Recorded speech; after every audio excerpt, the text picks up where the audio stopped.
الحمد للہ رب العالمین والعاقبۃ للمتقین والصلاة والسلام علی سید الانبیاء والمرسلین وعلی آلہ الطیبین الطاہرین ومن تبعہم بإحسان الی یوم الدین اما بعد فقال اللہ تبارک وتعالی فی کلامہ المجید والفرقان الحمید اعوذ باللہ من الشیطان الرجیم بسم اللہ الرحمن الرحیم قل آمنت بما انزل اللہ من کتاب وامرت لأعدل بینکم اللہ ربنا وربکم لنا اعمالنا ولکم اعمالکم لا حجت بیننا وبینکم اللہ یجمع بیننا والیہ المصیر صدق اللہ مولانا العظیم وبلغنا رسولہ النبی الامی الکریم ونحن علی ذلک لمن الشاہدین والشاکرین والحمد للہ رب العالمین۔ محترم خواتین و حضرات، آپ کے سامنے سورہ شورى کی آیت نمبر 15 تلاوت کی ہے۔ دین اسلام اللہ رب العزت کا پسندیدہ دین ہے، اور اللہ رب العزت نے دین اسلام میں جو ہمیں احکامات دیے ہیں اور دین اسلام کی جو خوبیاں ہیں، ان خوبیوں میں سے سب سے اہم خوبی وہ رواداری کی خوبی ہے۔ رواداری بنیادی طور پر کہا جاتا ہے کہ جائز سمجھنا، مناسب رویہ رکھنا، اور رواداری کا ایک مطلب یہ بھی ہے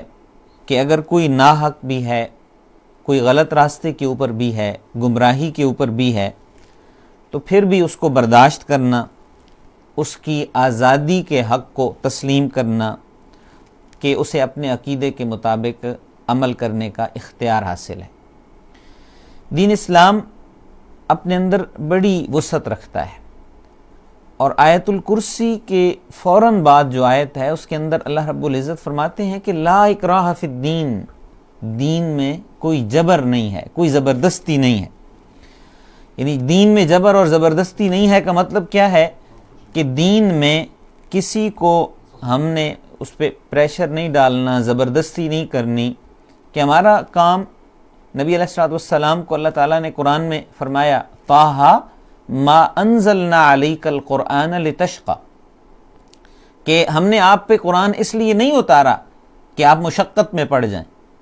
یعنی قرآن کے اتارنے کا مقصد، نبی اکرم صلی اللہ علیہ وسلم کے بھیجے جانے کا جو مقصد ہے وہ بنیادی طور پر اللہ کے پیغام کو پہنچانا ہے۔ ان علیک الا البلاغ، کہ آپ کے ذمے صرف پہنچانا ہے۔ اور اللہ تعالیٰ نے دوسرے مقام پہ یہ بھی فرمایا کہ انک لا تہدی من احببت ولکن اللہ یہدی من یشاء، کہ آپ ہدایت نہیں دے سکتے جس کو آپ پسند کرتے ہیں، وَلَكِنَّ اللَّهَ يَهْدِي مَن يَشَاءُ، ہدایت دینا یہ اللہ کے اختیار میں ہے۔ اللہ جس کو چاہتا ہے، جب چاہتا ہے تب ہدایت دیتا ہے۔ تو اس لیے دین اسلام کی بنیادی تعلیمات میں سے، دین اسلام کے اہم ترین احکامات میں سے، اور دین کی بنیادی خوبیوں میں سے یہ خوبی ہے کہ دین اسلام اپنے ماننے والوں سے رواداری کا مطالبہ کرتا ہے۔ اب اسلام میں رواداری کیا ہے کہ دیگر لوگ جو بھی نظریہ رکھتے ہیں، جو بھی عقیدہ رکھتے ہیں، جو بھی ان کی فکر ہے، ہمارے ذمے دین کا پیغام پہنچانا ہے، دین کی جو تصویر ہے وہ ان کے سامنے نمایاں کرنی ہے، حقائق واضح کر کے بیان کرنے ہیں۔ باقی جب اللہ تعالیٰ نے اپنے نبی کو یہ کہا ہے کہ آپ کے ذمے جو ہے وہ صرف پہنچانا ہے، اللہ کا پیغام پہنچانا ہے، باقی کسی کو پکڑ کے ہدایت کے راستے پہ لانا یہ نبی کا اختیار نہیں ہے، یا یہ کسی انسان کا اختیار نہیں ہے۔ اس کے لیے صرف اللہ سے دعا ہے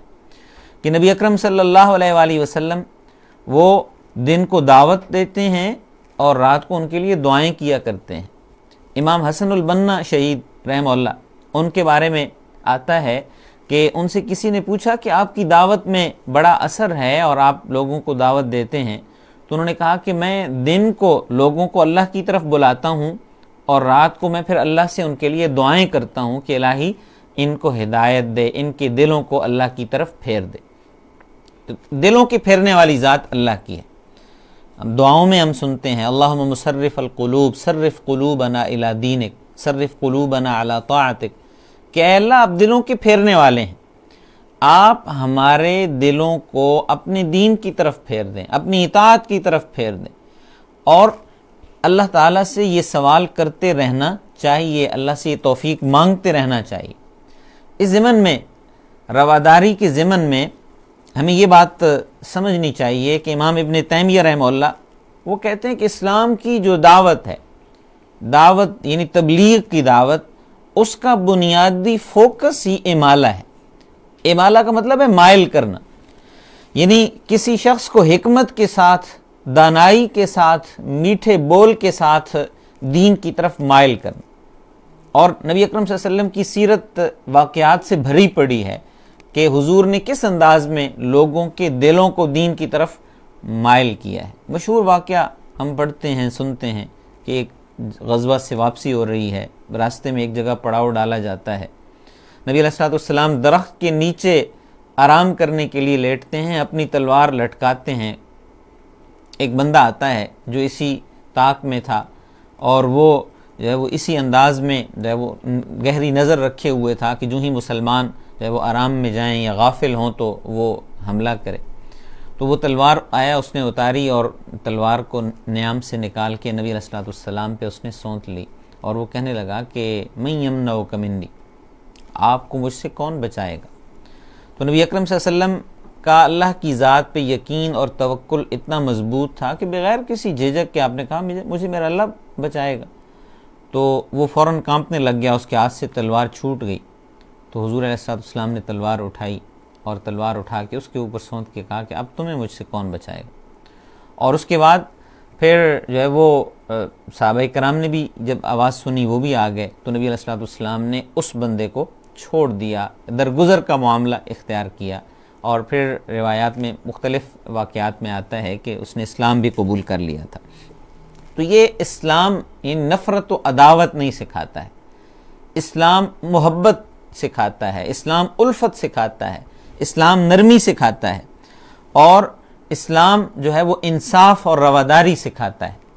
کہ مسلمان ہیں تو ان کے درمیان بھی انصاف کے ساتھ معاملات ہوں، اور غیر مسلم ہیں تو ان کے ساتھ بھی انصاف کے معاملات ہوں۔ اب اس ضمن میں کچھ چیزیں ہیں جن کو ہمیں ذہن میں رکھنا چاہیے۔ سب سے پہلے تو یہ بات ہے کہ جتنے آسمانی مذاہب ہیں ان سب کا سرچشمہ ایک ہے، یعنی اسلام ہو یا یہودیت ہو یا عیسائیت ہو، ٹھیک ہے، اللہ تعالیٰ نے چونکہ دین اسلام یعنی دین فطرت اور پہلی شریعتوں اور اس شریعت کے اندر بھی اپنے ماننے والوں جو فرما بردار تھے ان کا نام اللہ نے مسلمان رکھا،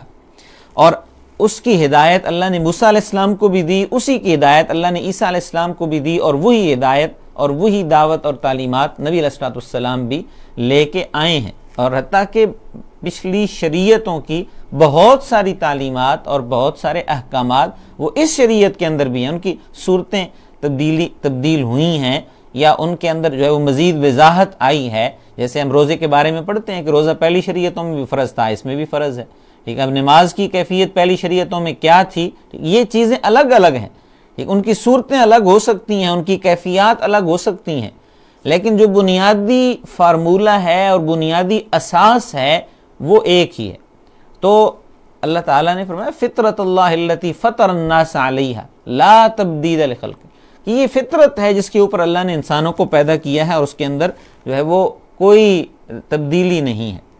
اور اللہ تعالیٰ نے سورہ شورى کے اندر ہی فرمایا کہ شرع لکم من الدین ما وصى بہ نوح، کہ ہم نے آپ کے لیے دین کا وہی طریقہ اے نبی آپ کے لیے مشروع کیا ہے، وہی لاگو کیا ہے، وہی جاری کیا ہے کہ جو نوح علیہ السلام نے، اور وما وصى بہ ابراہیم و موسیٰ و عیسیٰ، اور یہی ابراہیم علیہ السلام کا طریقہ تھا، یہی موسیٰ علیہ السلام کا، یہی عیسیٰ علیہ السلام کا۔ اور وہ طریقہ کیا تھا کہ ان اقیموا الدین ولا تتفرقوا فیہ، کہ آپ دین کو قائم کریں اور اس میں تفرقہ نہ کریں۔ تو یہ بنیادی جو جتنے آسمانی مذاہب ہیں، جتنی آسمانی کتب ہیں، ان کا سرچشمہ ایک ہی ہے۔ اور ہمیں یہ چیز ذہن میں رکھنی چاہیے کہ جب دین بھیجنے والا اور دین کی دعوت کا جو ہے وہ حکم دینے والا اللہ ہے، تو پھر یہ کیسے ہو سکتا ہے کہ ایک نبی کو اللہ نے اور تعلیم دے کے بھیجی ہو اور دوسرے نبی کو اور تعلیم دے کے بھیجی ہو؟ تعلیم بنیادی ایک ہی تھی۔ اور اس کے بعد دوسری کیفیت ہمیں یہ بھی رکھنی چاہیے، سمجھنی چاہیے کہ تمام انبیاء برحق ہیں، اور ہم یعنی سورہ بقرہ کی جو آخری آیات ہیں،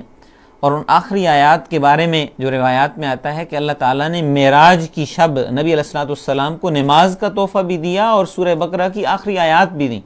اور ان کے اندر کیا ہے کہ آمن الرسول بما انزل الیہ من ربہ والمؤمنون کل آمن باللہ وملائکتہ وکتبہ ورسلہ لا نفرق بین احد من رسلہ، لا نفرق بین احد من رسلی، کہ ہم اللہ کے رسولوں میں سے کسی میں کوئی تفریق نہیں کرتے، یعنی اللہ کے سارے رسول، چاہے وہ موسیٰ علیہ السلام ہیں، چاہے عیسیٰ علیہ السلام ہیں، چاہے نوح علیہ السلام ہیں، چاہے ابراہیم علیہ السلام ہیں، یہ سارے کے سارے انبیاء بنیادی طور پر اللہ ہی کے بھیجے ہوئے تھے، اللہ ہی کے پیغام رساں تھے۔ تو یہ دعوت اللہ نے دی ہے، یہ پیغام اللہ کا ہمیں ذہن میں رکھنا چاہیے کہ تمام انبیاء برحق ہیں۔ جس طرح بنیادی دعوت، بنیادی عقیدہ توحید سارے انبیاء کی دعوت رہا ہے، اسی طرح تمام انبیاء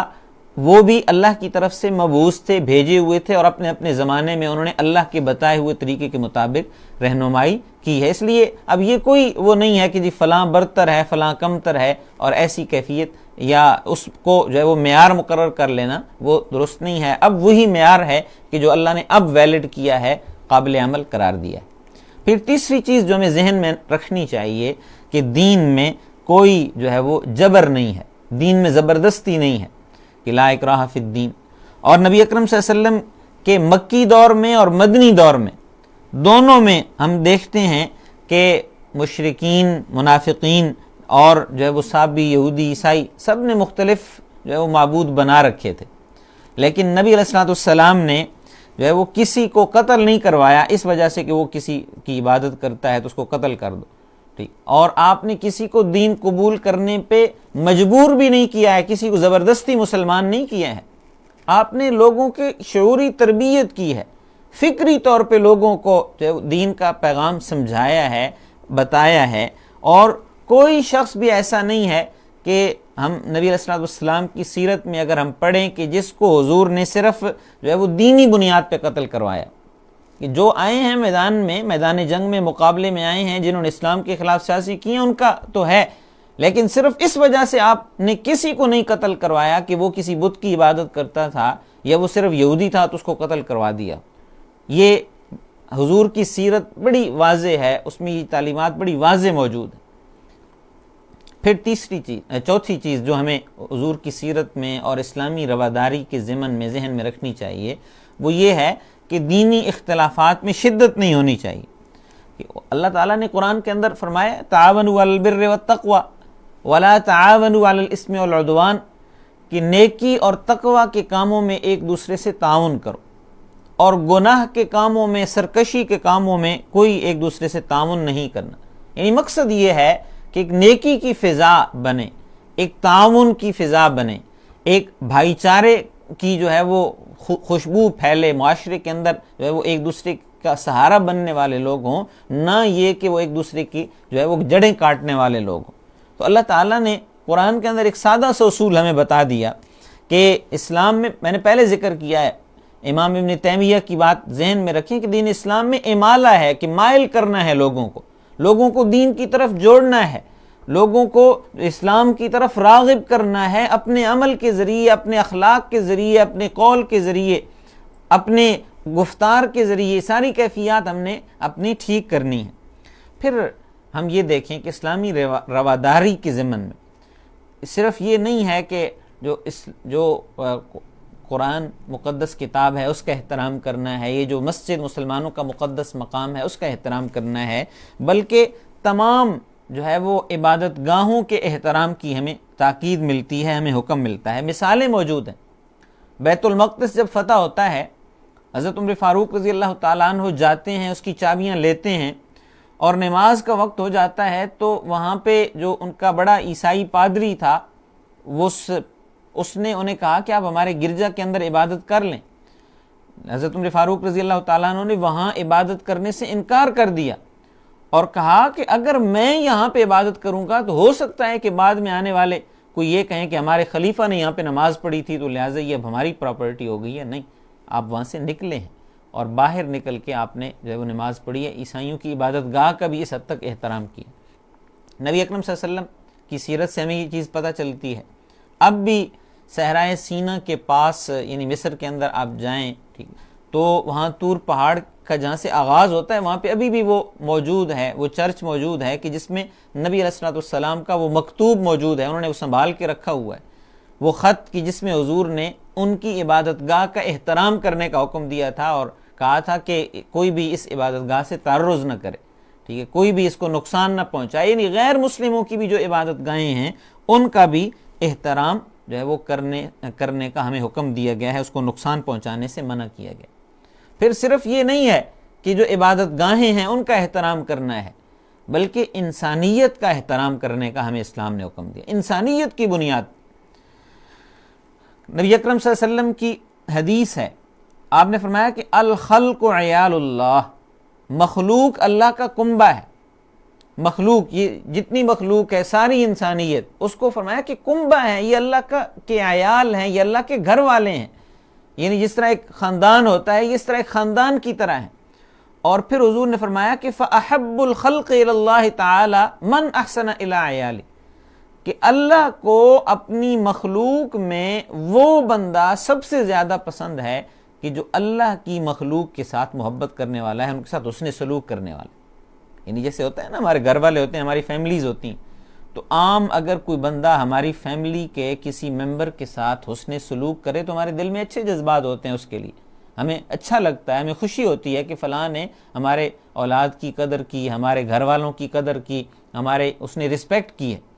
تو یہی چیز حضور نے فرمایا کہ ساری مخلوق وہ اللہ کا کنبہ ہے، ساری مخلوق وہ اللہ کا ایک لحاظ سے خاندان ہے، اور جو بھی ان کے ساتھ حسن سلوک کرے گا وہ اللہ کو محبوب ہوگا، اللہ کو پسند ہوگا۔ اللہ تعالیٰ نے یعنی انسانیت کی بنیاد پہ ہمیں معاملات کرنے چاہیے،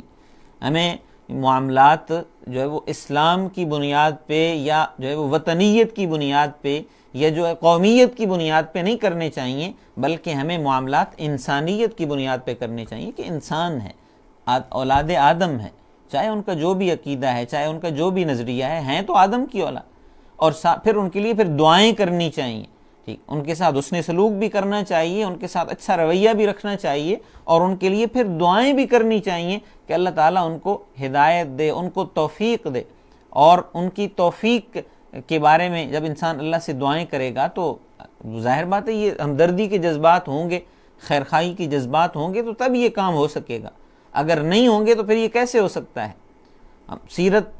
کے جو ہے وہ ایسے واقعات سے بھری پڑی ہے کہ ان لوگوں نے نبی علیہ الصلوۃ والسلام کی دعوت کو قبول کرنے سے انکار کیا، اور صرف انکار نہیں کیا بلکہ حضور کو تکلیفیں پہنچائیں، ایذا پہنچائے، زخمی کیا، لیکن نبی علیہ الصلوۃ والسلام نے پلٹ کر ان کے لیے دعائیں کی ہیں کہ اللہم اہد قومی فانہم لا یعلمون، کہ اللہ میری قوم کو ہدایت دے، ان کو سیدھا راستہ دکھا، یہ جانتے نہیں ہیں۔ یہ جو ہے وہ خیرخواہی سے لبالب آپ کا دل بھرا ہوا تھا، تو ہر وقت خیرخواہی، اور یہ خیرخواہی کے اپنے اثرات ہوتے ہیں، محبت کی اپنی شعائیں ہوتی ہیں کہ جب انسان جو ہے وہ کسی سے اخلاص کے ساتھ محبت کرتا ہے، دین کی بنیاد پہ جو ہے وہ تعلق قائم کرنے کی کوشش کرتا ہے، تو اس کے جسم سے جو ہے وہ خلوص کی شعائیں نکلتی ہیں جو اگلے کے دل کو موم کرتی چلی جاتی ہیں، مسخر کرتی چلی جاتی ہیں، بتانے کی ضرورت بھی نہیں ہوتی ہے۔ اور اگر انسان کسی سے نفرت کرتا ہے تو نفرت کی بھی شعائیں نکلتی ہیں جسم سے جو اگلے بندے کو امپیکٹ کرتی ہیں، متاثر کرتی ہیں۔ تو اس لیے ہمیں اپنے دل میں ہمدردی کی شعائیں جگانے کی ضرورت ہے، جذبات ابھارنے کی ضرورت ہے، اور ان کو جو ہے وہ اپنے دلوں کو ان ہمدردی کے جذبات سے بھرنے کی ضرورت۔ پھر عدل و انصاف میں رواداری ہے۔ اب یہ نہیں ہے کہ یہ مسلمان ہے تو اس کے ساتھ تو عدل و انصاف کیا جائے، یا یہ ہمارا اپنا ہے تو اس کے لیے تو انصاف کے دروازے کھلے ہیں، اور یہ کوئی دوسرا ہے تو اس کے ساتھ انصاف نہیں ہے، بلکہ اللہ تعالیٰ نے قرآن کے اندر یہ واضح حکم دیا کہ یا ایھا الذین آمنوا کونوا قوامین بالقسط شہداء للہ ولو علی انفسکم، کہ اے ایمان والو انصاف کی گواہی دینے والے بن جاؤ، خواہ تمہارے اپنے خلاف ہی ہو، اپنی ذات کو نقصان پہنچتا ہے پہنچتا رہے، لیکن بندہ مومن اس کی یہ شان ہوتی ہے، اس کی یہ خوبی ہوتی ہے کہ وہ کیا کرتا ہے کہ وہ انصاف کے اوپر قائم رہنے والا ہوتا ہے۔ اور تاریخ میں ایسی مثالیں بھی موجود ہیں کہ خلیفہ وقت کے خلاف فیصلہ آ جاتا ہے اور یہودی کے حق میں فیصلہ ہو جاتا ہے، اور یہ معاملہ جو ہے وہ خلافت راشدہ کے زمانے میں پیش آتا ہے، حضرت علی رضی اللہ تعالیٰ عنہ کے زمانے میں پیش آتا ہے، بعد میں بھی ایسے واقعات ہیں کہ یہودی جو ہے وہ اس کے حق میں فیصلہ ہو رہا ہے اور حضرت علی کے خلاف فیصلہ ہو رہا ہے، خلیفہ وقت ہیں اور وہ عدالت کا احترام کرتے ہیں، تسلیم کرتے ہیں، اور یہودی جب یہ معاملہ دیکھتا ہے تو وہ اسلام قبول کر لیتا ہے کہ اسلام کے جو ہے وہ انصاف کے نظام کو دیکھ کر کہ بے لاگ انصاف ہے، اور اسلام کے نظام قانون اور نظام انصاف کی نظر میں ایک خلیفہ وقت ہو یا ایک عام بندہ ہو، ایک مسلمان ہو یا ایک غیر مسلم ہو، ان کی ایک بالکل یکساں حیثیت ہوتی ہے اور اہمیت ہوتی ہے۔ پھر دینی اختلافات کی بنیاد پر دشمنی نہ ہو۔ اب یہ بھی رواداری کی ضمن میں یہ بات آتی ہے کہ مختلف ادیان کے درمیان، مختلف مذاہب کے درمیان اختلافات ہو جاتے ہیں، لیکن اس میں صلہ رحمی کو نہیں چھوڑنا چاہیے، اس میں اخلاقی تعلق کو نہیں توڑنا چاہیے۔ اب اہل کتاب ہیں، یہودی ہیں، نصرانی ہیں، مسلمان ہیں، معاملات انسانی معاشرہ ہے، معاملات تو چلنے ہیں۔ اب نبی اکرم صلی اللہ علیہ وسلم ہم دیکھیں غزوہ بدر کے قیدی کفار ہیں، مشرکین ہیں، بت پرست ہیں، اور ان قیدیوں کو لا کے رکھا کہاں پہ جاتا ہے؟ مسجد نبوی کے اندر لا کے رکھا جاتا ہے۔ پھر نجران سے عیسائیوں کا وفد آتا ہے اور اس کو ٹھہرایا کہاں پہ جاتا ہے؟ مسجد نبوی کے اندر ٹھہرایا جاتا ہے۔ پھر یہودی جو مدینہ کے اندر آباد ہیں، نبی علیہ الصلوۃ والسلام سے ملاقات کرنے کے لیے آتے ہیں تو کہاں ملاقاتیں ہوتی ہیں؟ مسجد نبوی کے اندر ملاقاتیں ہوتی ہیں۔ تو یہ اتنا کھلا دل رکھنا چاہیے، مکالمہ ہو، ڈائلاگ ہو، مذاکرہ ہو، مباحثہ ہو اور دلیل کی بنیاد پہ ہو۔ اس میں پھر یہ جو ہے وہ انانیت نہیں آنی چاہیے کہ انسان ایگو میں آ جائے، انا کے اندر آ جائے اور اس میں ریجڈ ہو جائے، اس کی وہ کیفیت نہیں ہونی چاہیے، بلکہ مکالمہ کرے، مذاکرہ کرے، مباحثہ کرے، اور اگر کوئی مانتا ہے تو اچھی بات ہے، نہیں مانتا ہے تو انسان نے اپنی ذمہ داری پوری کر دی ہے۔ اسی بنا پر تو اللہ تعالیٰ نے قرآن میں یہ فرمایا ہے نا، قُلْ يَا أَهْلَ الْكِتَابِ تَعَالَوْا إِلَىٰ كَلِمَةٍ سَوَاءٍ بَيْنَنَا وَبَيْنَكُمْ أَلَّا نَعْبُدَ إِلَّا اللَّهَ وَلَا نُشْرِكَ بِهِ شَيْئًا وَلَا يَتَّخِذَ بَعْضُنَا بَعْضًا أَرْبَابًا مِّن دُونِ اللَّهِ۔ تو اسلام کے بنیادی اصولوں میں سے یہ اصول ہے کہ جیو اور جینے دو، یعنی جس طرح ایک انسان کو، ایک مسلمان کو جینے کا حق ہے، ٹھیک ہے، جس طرح ایک انسان کو جینے کا حق ہے، دوسرے کو بھی اسی طرح ہی جینے کا حق ہے۔ اور اسلام یہ کسی صورت میں اجازت نہیں دیتا ہے کہ کسی کی جو ہے وہ ناحق کسی کو جانی نقصان پہنچایا جائے یا کسی کو مالی نقصان پہنچایا جائے۔ خطبہ حجۃ الوداع میں نبی علیہ الصلوۃ والسلام نے بڑی وضاحت کے ساتھ یہ بات فرمائی تھی کہ ان اعراضکم و اموالکم و دماءکم حرام علیکم کحرمت یومکم ھذا فی بلدکم ھذا فی شہرکم ھذا، کہ تمہاری جانیں، تمہارے مال اور تمہاری عزتیں ایک دوسرے کے لیے اسی طرح محترم ہیں کہ جس طرح یہ ذی الحجہ کا مہینہ محترم ہے، جس طرح یہ حرم کی حدود محترم ہے، اور جس طرح یہ مقام میدان عرفات جو ہے وہ محترم ہے، تو اسی طرح یعنی اس طرح حضور نے حرمت والی مہینوں اور حرمت والے مقام کی طرح عزت کو اور جان کو اور مال کے احترام کو، یعنی کسی کے لیے جائز نہیں ہے کہ وہ دوسرے کے مال پہ قبضہ کر لے۔ تو اس لیے یہ ہمیں دیکھنا چاہیے، ان کیفیات کا جائزہ لینا چاہیے کہ اسلام کی تعلیمات تو بڑی واضح تعلیمات ہیں۔ اسلام تو وہ رواداری کی تعلیم لے کے آیا ہے، وہ جو ہے وہ زبردستی کسی کو اسلام کی طرف راغب کرنے کے لیے نہیں، بلکہ وہ جو ہے وہ حکمت کے ساتھ، موعظہ حسنہ کے ساتھ جو لوگوں کو دین کی طرف بلانے کے لیے، اور اس حد تک بھی آتا ہے۔ اللہ تعالیٰ نے قرآن کے اندر اس حد تک بھی فرمایا ہے کہ وَلَا تَسُبُّوا الَّذِينَ يَدْعُونَ مِن دُونِ اللَّهِ فَيَسُبُّوا اللَّهَ عَدْوًا بِغَيْرِ، کہ جو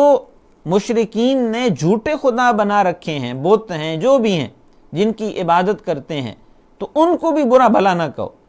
یعنی بات کرنی ہے، دلیل کے ساتھ کرنی ہے، ڈائلاگ کرنا ہے، دلیل کے ساتھ کرنا ہے، لیکن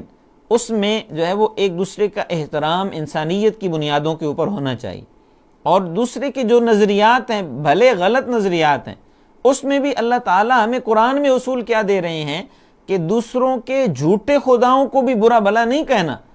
کیونکہ پھر کیا ہوگا کہ تم ان کے جھوٹے خداؤں کو برا بھلا کہو گے اور وہ تمہارے سچے خدا کو برا بھلا کہیں گے۔ تو اس لیے جب بھی کوئی ڈسکشن ہو، کوئی معاملات پہ بات چیت ہو، تو یعنی دعوت دینی ہے، حکمت کے ساتھ دعوت دینی ہے۔ جو اسلام قبول کر لیں ان کو اچھی طرح جذب کرنا ہے، اپنے ساتھ جو ہے وہ ان کو اپنی فیملی کا حصہ، اپنے خاندان کا حصہ، اس اجتماعیت کا حصہ بنانا ہے۔ اور جو نہیں قبول کرتے ہیں تو ان کے ساتھ بھی حکمت کے ساتھ بات کرنی ہے، انسانیت کی بنیادوں کے اوپر بات کرنی ہے اور معاملات چلانے ہیں۔ ان کی عبادت گاہوں کا احترام مسلمان معاشرے کے اندر ہیں یا غیر مسلم معاشرے کے اندر ہیں، تو یہ ہر بندے کو اپنے نظریات کے مطابق، اپنے عقائد کے مطابق عبادت کرنے کی آزادی حاصل ہے، اور اسلام ان کی عبادت گاہوں کے تحفظ کا ہمیں حکم دیتا ہے۔ نبی اکرم صلی اللہ علیہ وسلم کی دعاؤں میں سے کہ یہ دعا بھی آتی ہے کہ حضور اکثر یہ دعا کیا کرتے تھے کہ انا شہید ان العباد کلہم اخوہ۔ فرض نماز پڑھی ہے، اس کے بعد دعا کیا کر رہے ہیں کہ انا شہید، میں گواہ ہوں کہ ان العباد کلہم اخوہ، کہ بندے سارے کے سارے وہ بھائی ہیں، یعنی ایک ماں باپ کی اولاد ہیں۔ سورہ نساء ہم پڑھتے ہیں، پہلی آیت میں اللہ تعالیٰ نے کیا فرمایا؟ یا ایھا الناس اتقوا ربکم الذی خلقکم من نفس واحد، کہ اے انسانو، یا ایھا الناس، اے انسانو، اپنے اس رب سے ڈرو کہ جس نے تمہیں ایک جان سے پیدا کیا اور اسی جان سے اس نے اس کا جوڑا بنایا اور اسی سے پھر آگے ساری انسانیت کو پھیلایا۔ تو اس لیے ضرورت اس امر کی ہے کہ ہم اسلام کی یہ جو رواداری کی تعلیمات ہیں اور موجودہ حالات کے تناظر میں، اور بالخصوص اس معاشرے کے اندر جہاں پہ ہم رہ رہے ہیں، ہمیں جو ہے وہ حکمت کو اپنانا چاہیے، موعظہ حسنہ کی کیفیت کو اختیار کرنا چاہیے، دین کا عملی نمونہ سب سے پہلے ہمیں خود بننا چاہیے، اور پھر جو ہے وہ دعوت کا کام کرنا چاہیے، رواداری کو اپنا کے، مذہبی رواداری کو، دینی رواداری کو اپنا شعار بنانا چاہیے۔ اللہ رب العزت سے دعا ہے کہ اللہ تعالی ہمیں دین اسلام کا صحیح شعور حاصل کرنے کی اور پھر اس کے مطابق اپنے معاملات کو چلانے کی توفیق عطا فرمائیں۔ وآخر دعوانا ان الحمد للہ رب العالمین۔